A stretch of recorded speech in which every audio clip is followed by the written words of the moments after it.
Ganon ako gagago? Excuse me, Tingin mo, point of order. ganon ako Point of gagago? order, Mr. Chair. Kanina Hindi sinabihan na natin na may rule na bawal gumamit ng malaswang salita or hindi Hindi magandang salita. salita. I'm using a word. Ganon, am I that stupid? English yan. Ang Tagalog niyan is ganon ako gagago?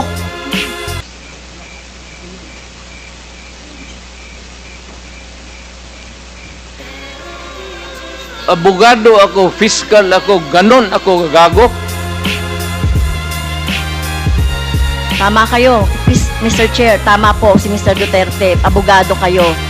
Pero alam ko, pag abogado, dapat alam niyo po yung due process of law.